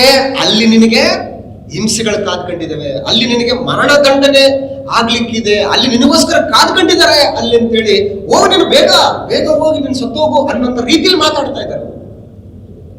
ಇಷ್ಟಪಡಲಿಲ್ಲ. ಯೋಹಾನ್ ಬರೆದ ಸುವಾರ್ತೆಯಲ್ಲಿ ಈ ವಿಷಯವನ್ನು ನಾವು ಗಮನಿಸ್ತೇವೆ. ಯೋಹಾನ್ ಬರೆದ ಸುವಾರ್ತೆಯಲ್ಲಿ ಅಷ್ಟೊಂದು ತಿರಸ್ಕಾರ ಯೇಸು ಕ್ರಿಸ್ತನಿಗೆ, ಸ್ವಂತ ಮನೆಯಲ್ಲಿ, ಸ್ವಂತ ಕುಟುಂಬದಲ್ಲಿ. ಯೋಹಾನ್ ಬರೆದ ಸುವಾರ್ತೆ 7ನೇ ಅಧ್ಯಾಯ, 1ನೇ ವಚನದಿಂದ, ಈ ಸಂಗತಿಗಳಾದ ಮೇಲೆ ಯೇಸು ಗಲಿಲಾಯದಲ್ಲಿ ಸಂಚಾರ ಮಾಡುತ್ತಿದ್ದನು. ಯಹೂದ್ಯರು ಆತನನ್ನು ಕೊಲ್ಲುವ ಪ್ರಯತ್ನದಲ್ಲಿದ್ದರಿಂದ ಆತನಿಗೆ ಯೂದಾಯದಲ್ಲಿ ಸಂಚಾರ ಮಾಡುವ ಮನಸ್ಸಿರಲಿಲ್ಲ. ಪರ್ಣಶಾಲೆಗಳ ಹಬ್ಬವೆಂಬ ಯಹೂದ್ಯರದೊಂದು ಜಾತ್ರೆಯು ಸಮೀಪವಾದಾಗ ಆತನ ತಮ್ಮಂದಿರು ಆತನಿಗೆ, ನೀನು ಮಾಡುವ ಕಾರ್ಯಗಳನ್ನು ನಿನ್ನ ಶಿಷ್ಯರು ಸಹ ನೋಡುವಂತೆ ಇಲ್ಲಿಂದ ಹೊರಟು ಯೂದಾಯಕ್ಕೆ ಹೋಗು. ಪ್ರಸಿದ್ಧಿಗೆ ಬರಬೇಕೆಂದಿರುವ ಯಾವನಾದರೂ ತಾನು ಮಾಡುವುದನ್ನು ಮರೆಯಲ್ಲಿ ಮಾಡುವುದಿಲ್ಲವಲ್ಲ. ನೀನು ಇಂಥ ಕಾರ್ಯಗಳನ್ನು ಮಾಡುವನಾದ್ದರಿಂದ ಲೋಕಕ್ಕೆ ತಿಳಿಯಪಡಿಸಿಕೋ ಎಂದು ಹೇಳಿದರು. ಯಾಕೆ ಹೇಳಿದ್ರು ಹಿಂಗೆ? ಅಂಡರ್ಲೈನ್ ಮಾಡ್ಕೊಳ್ಳಿ. ನೆಕ್ಸ್ಟ್ ಮಾತು 5ನೇ ವಚನ, ಯಾಕೆಂದರೆ ಆತನ ಸಹೋದರರು ಸಹ ಆತನನ್ನು ನಂಬದೇ ಇದ್ದರು ಅಂತ. ಆತನ ಸಹೋದರರು ಕೂಡ ಆತನನ್ನು ನಂಬ್ತಾ ಇಲ್ಲ. ಅವ್ರ ತಲೆಯಲ್ಲಿ ಎಂತ ಆಲೋಚನೆಗಳು ಬಂದಿದ್ದರು? ನಿಜವಾಗ್ಲೂ ಇವನು ನಮ್ಮಪ್ಪನಿಗೆ ಹುಟ್ಟಿದ್ದಾನ ಅನ್ನುವಂಥ ದುರಾಲೋಚನೆಗಳು. ಒಂದೊಂದು ಕಾಲದಲ್ಲಿ ಯೋಸೇಫನು ಕೂಡ ಈ ಆಲೋಚನೆ ಬಂದಿತ್ತು. ಆ ಆಲೋಚನೆಯನ್ನು ತಿಳಿಗೊಳಿಸೋದಕ್ಕೋಸ್ಕರ ದೇವದೂತನು ಬಂದು ಆತನ ಒಂದು ಸಮಸ್ಯೆಯನ್ನ ನಿವಾರಣೆ ಮಾಡಿದ್ದನ್ನು ನಾವು ಗ್ರಂಥದಲ್ಲಿ ಗಮನಿಸ್ತೇವೆ. ಹಾಗಾಗಿ ಯೇಸು ಕ್ರಿಸ್ತನ ಬದುಕನ್ನು ನೀವು ಹೆಜ್ಜೆಗೂ ಗಮನಿಸಿ, ಆತನು ಮನುಷ್ಯರಿಂದ ನಿರಾಕರಿಸಲ್ಪಟ್ಟಂತ ಕಲ್ಲದು. ಮನುಷ್ಯರು ತಿರಸ್ಕರಿಸಿದಂತ ಕಲ್ಲದು. ಆದ್ರಿಂದ ಓ ಕ್ರೈಸ್ತರೇ, ನೀವು ಕೂಡ ಮನುಷ್ಯರಿಂದ ನಿರಾಕರಿಸಲ್ಪಡ್ತೀರಿ, ಮನುಷ್ಯರಿಂದ ತಿರಸ್ಕರಿಸಲ್ಪಡ್ತೀರಿ. ಮನುಷ್ಯರು ನಿಮ್ಮನ್ನ ಸುಳ್ಳುಗಾರರು ಅಂತಾರೆ, ಮನುಷ್ಯರು ನಿಮ್ಮನ್ನ ದ್ವೇಷಿಸ್ತಾರೆ. ಯಾಕಂದ್ರೆ ಲೋಕ ನಮ್ಮನ್ನ ದ್ವೇಷಿಸ್ತು, ಲೋಕ ನಮ್ಮನ್ನು ಪ್ರೀತಿ ಮಾಡಲಿಲ್ಲ ಅಂತ ಹೇಳಿ. ಅದಕ್ಕೆ ನೀವು ಜೀವವುಳ್ಳ ಕಲ್ಲಾಗಿರುವ ಆತನನ್ನು ಸೇರ್ಕೊಂಡಿದ್ದೀರಿ. ಆತನಲ್ಲಿ ಜೀವ ಇದೆ, ಆತನಲ್ಲಿ ಜೀವ ಇದೆ, ಆತನಲ್ಲಿ ಜೀವ ಇದೆ. ಆ ಜೀವನ ಲೋಕ ಐಡೆಂಟಿಫೈ ಮಾಡಲಿಲ್ಲ, ಗುರುತಿಸ್ಲಿಲ್ಲ. ಇದನ್ನು ಯಾರು ಅಂತ ಹೇಳಿ ಗುರುತಿಸ್ಲಿಲ್ಲ. ಆದ್ರೆ ಯಾವಾಗ ಗುರುತಿಸ್ತು ಗೊತ್ತಾ? ಯೇಸು ಕ್ರಿಸ್ತನನ್ನ ಯಾವಾಗ ಗುರುತಿಸ್ತು ಲೋಕ ಗೊತ್ತಾ ನಿಮ್ಗೆ? ಆತನ ಸತ್ತು ಊಣಲ್ಪಟ್ಟು ತಂದೆಯಾದ ದೇವರಿಂದ ಆತನ ಎಬ್ಬಿಸಲ್ಪಟ್ಟ ಮೇಲೆ ಲೋಕ ಆತನನ್ನು ಗುರುತಿಸ್ತು. ಓ, ಈತನನ್ನ ನಾವು ಕೊಂದಾಕಿದ್ದು, ಈತನ ಮೇಲೆ ನಾವು ಸುಳ್ಳಾಗಿ ಆರೋಪ ಹೊರಿಸಿದ್ದು, ಈತನನ್ನ ನಾವು ದ್ವೇಷಿಸಿದ್ದು, ಈತನನ್ನ ನಾವು ನಿರಾಕರಿಸಿದ್ದು. ಅಯ್ಯೋ, ನಾವೇನ್ ಮಾಡೋಣ ನಮ್ಮ ಪಾಪಗಳಿಗೋಸ್ಕರ ಅಂತೇಳಿ ಹೃದಯದಲ್ಲಿ ಅಲುಗು ನೆಟ್ಟಂತಾಗಿತ್ತು ಅಂತ ಹೇಳಿದ್ರು. ಅದಕ್ಕೆ ಇವತ್ತು ಲೋಕ ನಮ್ಮನ್ನು ಗುರುತಿಸಲ್ಲ. ಯಾವಾಗ ಗುರುತಿಸ್ತ ಗೊತ್ತಾ? ಕ್ರಿಸ್ತನ ಪ್ರತ್ಯಕ್ಷತೆಯಲ್ಲಿ ನಮ್ಮನ್ನು ಗುರುತಿಸ್ತದೆ. ಇವ್ರನ್ನ ನಾವು ಬೈದಿದ್ದು, ಇವ್ರನ್ನ ನಾವು ಆಡ್ಕೊಂಡಿದ್ದು, ಇವ್ರ ಮೇಲೆ ನಾವು ಕೆಟ್ಟ ಕೆಟ್ಟ ಮಾತುಗಳನ್ನು ಹೇಳಿದ್ದು. ಅಯ್ಯೋ, ಎಂತ ತಪ್ಪು ಮಾಡ್ಬಿಟ್ಟಿವಿ ನಾವು, ಎಂತ ತಪ್ಪು ಮಾಡ್ಬಿಟ್ಟಿವಿ. ಸೊ ಹಾಗಾಗಿ ಓ ಪ್ರಿಯರೇ, ನೀವು ಎದೆಗುಂದ್ಬೇಡಿ, ನೀವು ಕುಕ್ಕಬೇಡಿ. ಮನುಷ್ಯ ನಿಮ್ಮನ್ನು ನಿರಾಕರಿಸಿದ್ರು ಕೂಡ ದೇವರು ನಿಮ್ಮ ಪಕ್ಷದಲ್ಲಿದ್ದಾನೆ. ಅದಕ್ಕೆ ಯೇಸು ಕ್ರಿಸ್ತನ ಒಂದ್ಸರಿ ಗಮನಿಸಿ, ಆ ಕಲ್ಲನ್ನು ಮನುಷ್ಯರು ನಿರಾಕರಿಸಿದ್ರು, ದೇವರು ಅದನ್ನು ಆಯಲ್ಪಟ್ಟದ್ದು ಮಾನ್ಯವಾದದ್ದು ಅಂತ ಎಣಿಸಿದನು. ನೀವು ಸಹ ಜೀವವುಳ್ಳ ಕಲ್ಲುಗಳಾಗಿದ್ದು ಆತ್ಮ ಸಂಬಂಧವಾದ ಮಂದಿರವಾಗಲಿಕ್ಕೆ ಕಟ್ಟಲ್ಪಡುತ್ತಾ ಇದ್ದೀರಿ. ಕಟ್ಟಡ ಕಂಪ್ಲೀಟ್ ಆಗಿದೆಯಾ? ಕಟ್ಟಡ ಕಂಪ್ಲೀಟ್ ಆಗಿಲ್ಲ. ದೇವರು ವಾಸಿಸುವುದಕ್ಕೆ ಯೋಗ್ಯವಾದಂತಹ ಕಟ್ಟಡ ಇನ್ನೂ ಕಂಪ್ಲೀಟ್ ಆಗಿಲ್ಲ. ಕಟ್ಟಲ್ಪಡ್ತಾ ಇದ್ದೀರಿ. ಪ್ರಾಸೆಸಿಂಗ್ ನಡೀತಾ ಇದೆ. ಆ ಪ್ರಾಸೆಸಿಂಗ್ ಅಲ್ಲಿ ಇವತ್ತು ಆ ಜೀವವುಳ್ಳ ಕಲ್ಲನ್ನ ನಾವು ಸೇರ್ಕೊಳ್ಳೋದಕ್ಕೆ ದೇವರು ನಮ್ಮನ್ನು ಏನ್ ಮಾಡಿದನು? ಇವತ್ತು ತನ್ನ ಮಗನಾದ ಯೇಸು ಕ್ರಿಸ್ತನಲ್ಲಿ ಯೋಗ್ಯವಾದ ಕಲ್ಲು ಅಂತೇಳಿ ನಮ್ಮನ್ನ ಆಯ್ದುಕೊಂಡು ಈ ಕಲ್ಲಿನ ಜೊತೆಗೆ ಏನ್ ಮಾಡಿದ್ದಾನೆ? ಸೇರಿಸಿದ್ದಾನೆ. ಎದೆಗುಂದಬೇಡಿ. ಆ ಜೀವನ ಕಳ್ಕೊಬೇಡಿ, ಜೀವನ ಕಾಪಾಡ್ಕೊಳ್ಳಿ. ಆಮೇಲೆ ಕಾಪಾಡ್ತಾ ಏನ್ ಮಾಡ್ಬೇಕಂತೆ? ಯೇಸು ಕ್ರಿಸ್ತನ ಮೂಲಕ ದೇವರಿಗೆ ಸಮರ್ಪಕವಾದ ಆತ್ಮೀಯ ಯಜ್ಞಗಳನ್ನ ಸಮರ್ಪಿಸಬೇಕು. ಬರೀ ಸುಮ್ಮನೆ ಇರೋದಲ್ಲ.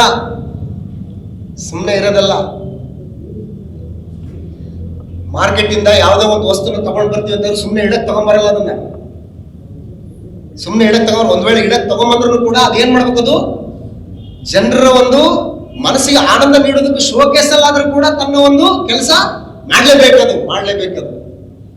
ಸುಮ್ಮನೆ ವೇಸ್ಟ್ ಆಗಿರ್ತಕ್ಕಂಥ ಪದಾರ್ಥಗಳನ್ನ ಯಾವ ಮನುಷ್ಯನು ಕೂಡ ತಗೊಂಡ್ಕೊಂಡು ಬರಲ್ಲ, ದುಡ್ಡು ಖರ್ಚು ಮಾಡಿ. ಸೊ ಹಾಗಾಗಿ ಯೇಸು ಕ್ರಿಸ್ತನ ಮೂಲಕ ಸಮರ್ಪಕವಾದಂತ ಆತ್ಮೀಯ ಯಜ್ಞಗಳನ್ನು ಸಮರ್ಪಿಸ್ಬೇಕು. ಯಜ್ಞ ಸಮರ್ಪಿಸ್ಲಿಲ್ಲ ಅಂತಂದ್ರೆ ನಾನು ಇದ್ದಿದ್ದು ವೇಸ್ಟ್. ನಾನು ಯಾಕೆ ಸುಮ್ಮನೆ ಸೇರಿಸಿದ್ರು ನನ್ನನ್ನ? ಆತನ ಜೀವ ಮತ್ತೆ ನನ್ನಲ್ಲಿ ಜೀವ ಇಲ್ಲ ಅಂತಂದ್ರೆ ನಿರ್ಜೀವ ಕಲ್ಲಿಗೆ ಜೀವವುಳ್ಳ ಕಲ್ಲಿನ ಜೊತೆಗೆ ಏನು ಕೆಲಸ? ಏನು ಕೆಲಸ ಇಲ್ಲ. ನಾವೆಲ್ಲ ಉಪಯೋಗ ಆಗ್ಬೇಕು. ಅದಕ್ಕೆ ಆತ್ಮೀಯ ಯಜ್ಞಗಳನ್ನು ಸಮರ್ಪಿಸುವುದಕ್ಕೆ ಏನಾಗಿದ್ರೆ ನೀವು ಪವಿತ್ರ ಯಾಜಕ ವರ್ಗದವರು. ಯಾಕೋಬನ 12 ಜನ ಮಕ್ಕಳಲ್ಲಿ ಒಂದೇ ಒಂದು ಲೇವಿ ಗೋತ್ರ ಏನ್ ಮಾಡ್ತಾನೆ? ಆರಿಸ್ಕೊಳ್ತಾನೆ. ಆ ಗೋತ್ರ ಏನ್ ಮಾಡ್ಬೇಕಂತಂದ್ರೆ ಪರಿಶುದ್ಧಾಲಯದಲ್ಲಿ ಕೆಲಸ ಮಾಡಬೇಕು, ಅದು ದೇವರ ಆಲಯದಲ್ಲಿ ಕೆಲಸ ಮಾಡಬೇಕು. ಬೇರೆ ಗೋತ್ರಗಳಿಗೆ ಇಲ್ಲ ಅದು ಭಾಗ್ಯ. ಇವತ್ತು ನಾವು ಆಲೋಚನೆ ಮಾಡಬಹುದು, ಇವತ್ತು ದೇವ್ರನ್ನ ನಾವು ಆರಾಧನೆ ಮಾಡ್ತೀವಿ ಅಂತಂದ್ರೆ ನಾವು ಥಿಂಕ್ ಮಾಡ್ಬೋದ, ಏನೋ ಸಂಡೆ ಹೋದ್ವಿ, ಒಂದೆರಡು ಆಟ ಆಡಿದ್ವಿ, ಬಂದ್ವಿ ಅಂತ ಹಿಂಗೆ ತಿಳ್ಕೋಬಹುದು. ಅದು ನೋ, ಇದು ಗ್ರೇಟ್. ಇದು ತುಂಬಾ ಶ್ರೇಷ್ಠವಾದಂತ ಕಾರ್ಯಕ್ರಮ. ಇದು ದೇವ್ರನ್ನ ಆರಾಧನೆ ಮಾಡ್ತಕ್ಕಂಥ ಭಾಗ್ಯ ಇವತ್ತು ನಮಗೆ ಎಷ್ಟು ದೊಡ್ಡದು ಅಂತಂದ್ರೆ ಅದು ಲೋಕದಲ್ಲಿರ್ತಕ್ಕಂಥ ಎಷ್ಟೋ ಜನರಿಗಿಲ್ಲ ಪ್ರೇಯರ್. ಹಾಗೆ ಪವಿತ್ರ ಯಾಜಕ ವರ್ಗದವರಾಗಿದ್ದೀರಿ. ಯಾಜಕರು ಏನ್ ಮಾಡ್ಬೇಕು? ಯಜ್ಞಗಳನ್ನ ಸಮರ್ಪಿಸಬೇಕು. ಎಂತ ಯಜ್ಞಗಳು? ದೇವರು ಕೋರಿಕೊಂಡಂತ ಯಜ್ಞಗಳನ್ನೇ ಸಮರ್ಪಿಸಬೇಕು. ನಮಗಿಷ್ಟ ಬಂದಂತ ಯಜ್ಞಗಳನ್ನು ಸಮರ್ಪಿಸೋದು ಅಲ್ಲ. ಇವತ್ತು ತುಂಬಾ ಜನ ಏನ್ ಮಾಡ್ತಾರೆ ಅಂತಂದ್ರೆ ಮನುಷ್ಯರಿಗೆ ಏನ್ ಇಷ್ಟನೋ ಅದನ್ನ ದೇವರು ಇಷ್ಟಪಡ್ತಾನೆ ಅಂತ ಹೇಳ್ಬಿಟ್ಟು ಅವುಗಳನ್ನ ಸಮರ್ಪಿಸ್ತಾ ಇದ್ದಾರೆ. ಹಳೆ ಒಡಂಬಡಿಕೆಯಲ್ಲಿ ಯಾಜಕ ಕಾಂಡ ಪುಸ್ತಕ 10ನೇ ಅಧ್ಯಾಯದಲ್ಲಿ ನಾದಾಬು ಅಬಿಹು ಅಂತಕ್ಕಂಥ ಇಬ್ರು ಲೇವಿಯರು ಯಾಜಕರು ಏನು ಯೆಹೋವನಿಗೆ ಯಾವ ಬೆಂಕಿ ಆದ್ರೆ ಏನು ಧೂಪ ಅರ್ಪಿಸ್ಬೇಕೆ? ಬೆಂಕಿ ತಾನೇ ಬೇಕು, ಒಟ್ಟಿನಲ್ಲಿ ಯಾವ ಬೆಂಕಿ ಆದ್ರೆ ಏನು ಅಂತ ಹೇಳ್ಬಿಟ್ಟು ಯಾವ್ದೋ ಬೇರೆ ಬೆಂಕಿನ ತಂದ್ಬಿಟ್ಟು ಅಲ್ಲಿ ಅರ್ಪಿಸಿದ್ರೆ ದೇವ್ರು ಸುಮ್ಮನೆ ಬಿಡ್ತಾನ? ಆ ಕ್ಷಣದಲ್ಲೇ ಅಲ್ಲೇ ಅವ್ರನ್ನ ಸಾಯಿಸ್ಬಿಡ್ತಾನೆ. ಸೊ ಇವತ್ತು ನಾವು ಆಲೋಚನೆ ಮಾಡಿ ಎಲ್ಲಿದ್ದೀವಿ ನಾವು ಅಂತಂದ್ರೆ ಕೃಪೆ ಕಾಲದಲ್ಲಿದ್ದೀವಿ ನಾವು. ದೇವರು ಯೇಸು ಕ್ರಿಸ್ತನ ಮೂಲಕ ನಮಗೆ ಕೃಪೆ ತೋರಿಸ್ತಾ ಇದ್ದಾನೆ. ಒಂದು ವೇಳೆ ತಿಳಿದ ತಪ್ಪು ಮಾಡಿದ್ರು ಕೂಡ ಚಾನ್ಸ್ ಮೇಲೆ ಚಾನ್ಸ್ ಅನ್ನು ನಮಗೆ ಕೊಡ್ತಾ ಇದ್ದಾನೆ. ಇವತ್ತು ಚಾನ್ಸ್ ಮೇಲೆ ಚಾನ್ಸ್ ಕೊಡ್ತಾನೆ. ಯಾಕೆ ಅಂತಂದ್ರೆ ಥ್ರೂ ದ ಜೀಸಸ್ ಕ್ರೈಸ್ಟ್, ಯೇಸು ಕ್ರಿಸ್ತನ ಮೂಲಕ ಅಷ್ಟೇನೆ.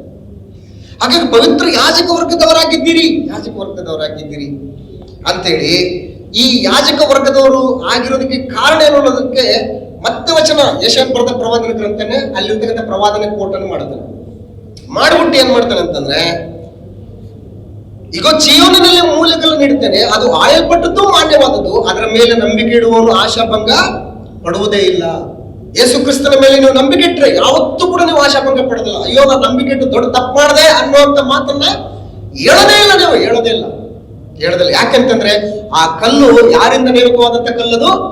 ದೇವರಿಂದ ನೇಮಕವಾದಂತ ಕಲ್ಲು, ದೇವರಿಂದ ನೇಮಿಸಲ್ಪಟ್ಟಂತ ಕಲ್ಲು. ಅದು ಮುಖ್ಯವಾದ ಮೂಲೆಗಲ್ಲದು, ಮೂಲ್ಯವಲ್ಲ. ಅಂತಹ ಮೂಲೆಗಳು, ಅಂತಹ ಜೀವಳ ಕಲ್ಲಕ್ಕೆ ನೀವೇನಾಗಿದ್ರೆ ನೀವು ಸೇರ್ಕೊಂಡಿದ್ದೀರಿ. ಇದನ್ನು ಮರಿಬೇಡಿ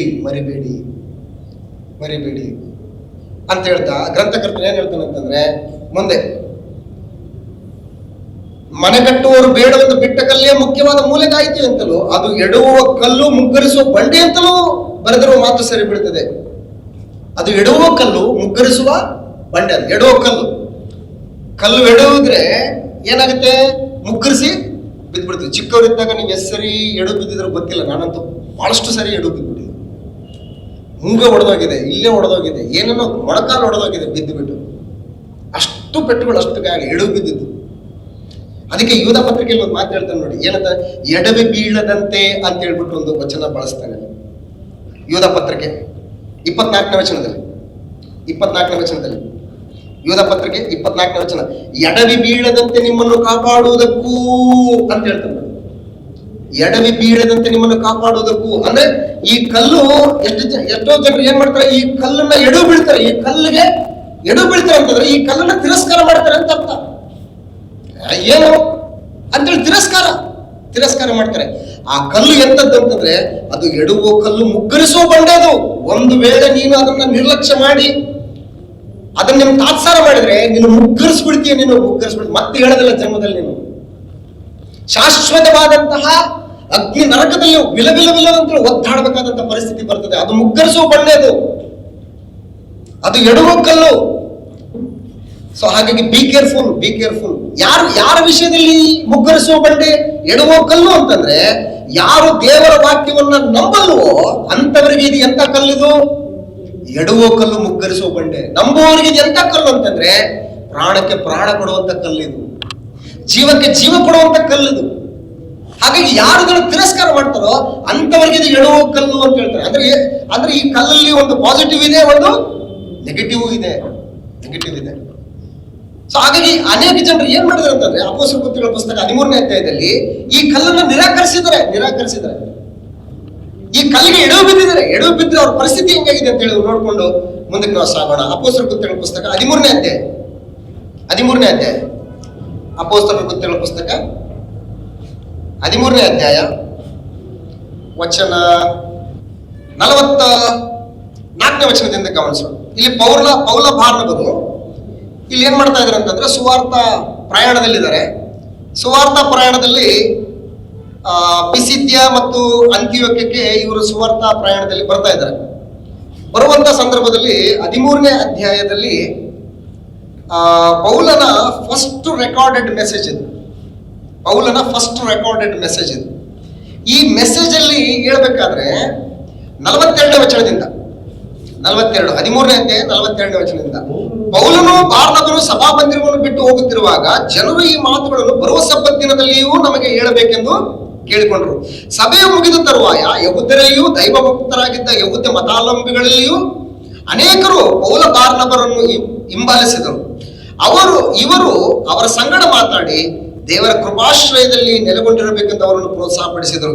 44ನೇ ವಚನ, ಮುಂದಿನ ಸಬ್ಬತ್ ದಿನದಲ್ಲಿ ಸ್ವಲ್ಪ ಕಡಿಮೆ ಊರೆಲ್ಲ ದೇವರ ವಾಕ್ಯವನ್ನು ಕೇಳುವುದಕ್ಕೆ ಕೂಡಿ ಬಂತು. ಆದರೆ ಜನರು ಗುಂಪಾಗಿ ಬರುವುದನ್ನು ನೋಡಿ, ಅಂಡರ್ಲೈನ್ ಮಾಡ್ಕೊಳ್ಳಿ, ಯಹೂದ್ಯರು ಮತಾಭಿಮಾನದಿಂದ ತುಂಬಿದವರಾಗಿ ಪೌಲನು ಹೇಳಿದ ಮಾತುಗಳಿಗೆ ಎದುರುಚಂಡಿಸುತ್ತಾ ದೂಷಣೆ ಮಾಡುತ್ತಾ ಇದ್ದರು.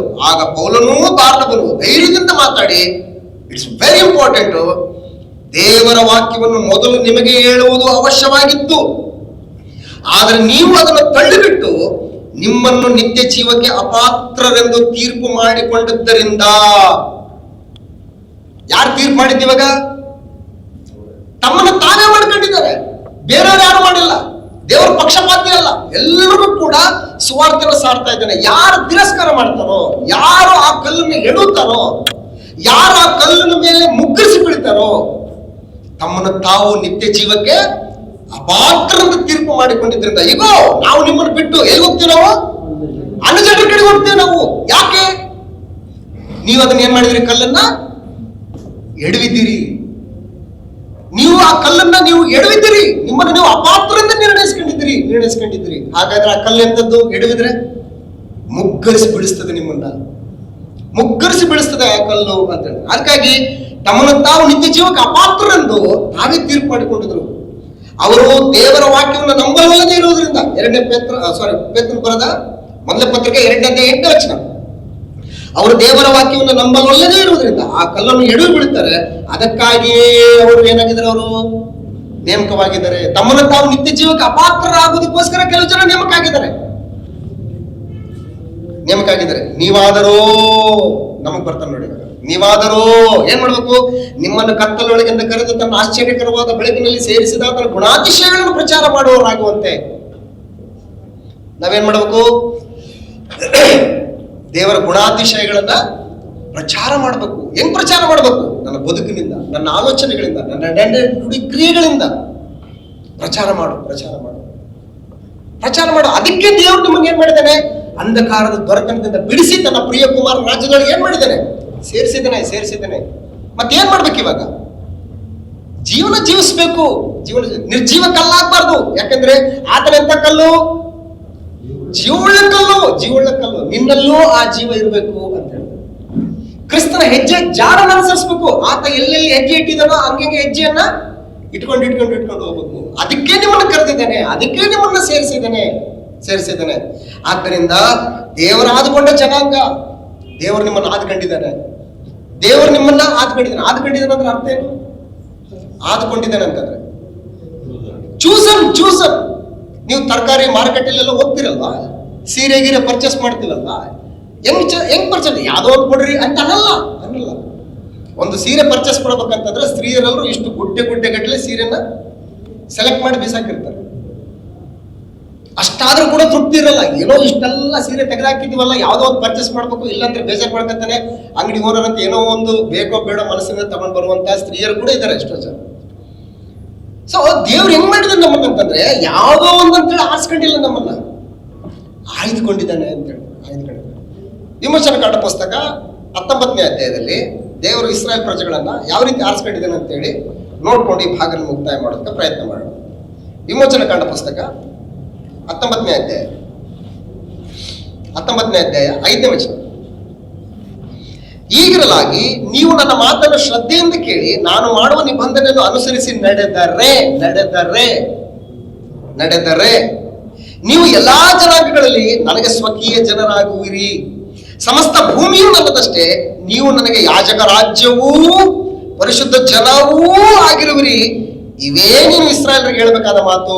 ಓ ಮೋಶೆ, ಇದೇ ನೀನು ಇಸ್ರಾಯೇಲ್ರಿಗೆ ಹೇಳಬೇಕಾದ ಮಾತು. ಯಾವಾಗ ನನಗೆ ನೀವು ಯಾಜಕ ಪ್ರಜೆಗಳಾಗಿರ್ತೀರಿ ಅಂತಂದ್ರೆ, ನೀವು ಜೀವವುಳ್ಳ ಕಲ್ಲಾಗಿರುವ ಆತನನ್ನು ಸೇರಿಸಿಕೊಂಡು ಜೀವವುಳ್ಳ ಕ್ರಿಯೆಗಳನ್ನೇ ನೀವು ಮಾಡಬೇಕು. ಪವಿತ್ರ ಯಾಜಕ ವರ್ಗದವರು, ನೀವು ರಾಜವಂಶಸ್ಥರು, ದೇವರಾದುಕೊಂಡ ಜನಾಂಗ, ರಾಜವಂಶಸ್ಥರಾದಂತ ಯಾಜಕರು, ಮೀಸಲಾದ ಜನವು, ದೇವರ ಸ್ವಕೀಯ ಪ್ರಜೆ, ದೇವರ ಸ್ವಂತ ಪ್ರಜೆಗಳು. ಈಗ ದೇವರ ಪ್ರಜೆ ಆಗಿದ್ದೀರಿ.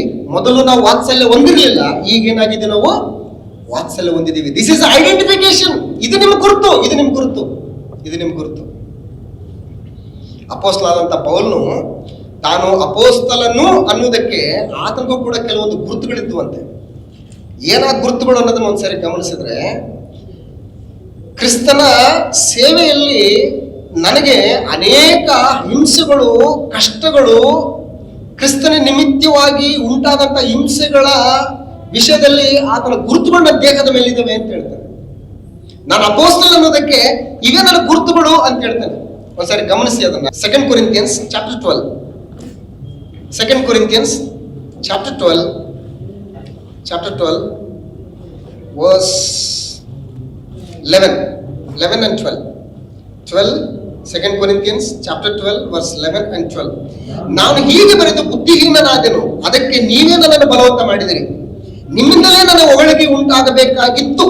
ಯಾಕೆಂದ್ರೆ ನಾನು ಕೇವಲ ಅಲ್ಪನಾದರೂ ಅತಿಶ್ರೇಷ್ಠರಾದ ಅಪೋಸ್ತಲರು ಅನ್ನಿಸಿಕೊಳ್ಳುವ ಆ ಜನರಿಗಿಂತ ಒಂದರಲ್ಲಿಯಾದರೂ ಕಡಿಮೆ ಆಗಲಿಲ್ಲ.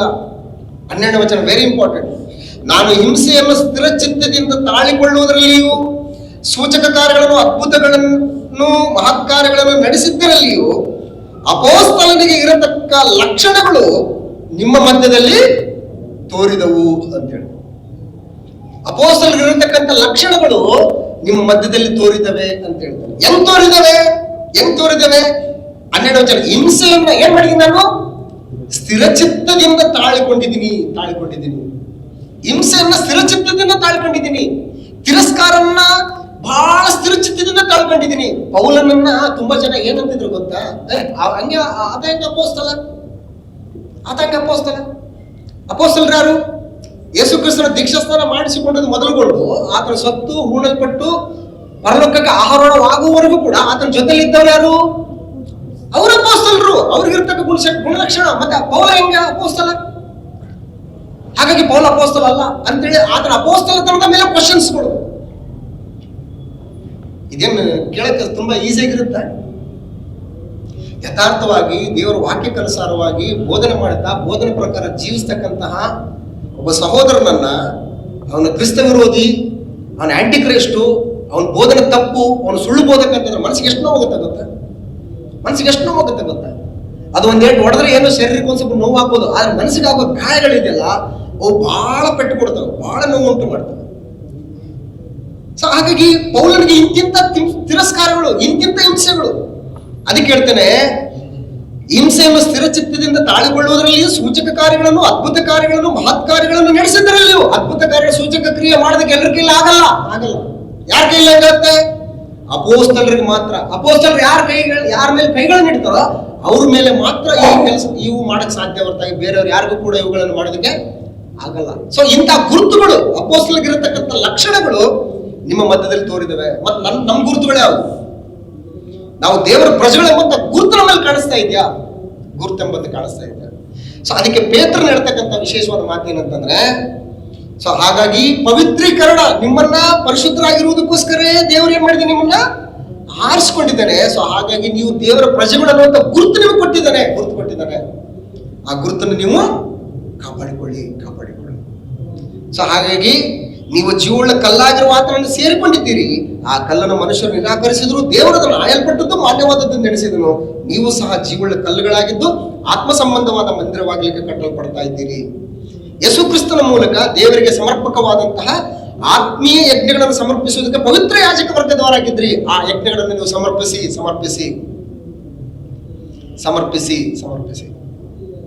ಅಂತೇಳಿ ನೀವು ದೇವರ ಪ್ರಜೆಗಳು ಅಂತೇಳಿ ನಿಮಗೆ ಗುರುತಿದೆ ಅಂತೇಳಿ ಪೇತ್ರನು ಈ ವಿಶೇಷವಾದಂತ ಬೋಧನೆ ಮುಖಾಂತರ ಕ್ರೈಸ್ತರನ್ನ ಬಲಪಡಿಸ್ತಾ ಇದ್ದಾರೆ. ಸೊ ಇವತ್ತು ನಮಗೂ ಕೂಡ ಈ ಬೋಧನೆ ಅನ್ವಯ ಆಗುತ್ತೆ.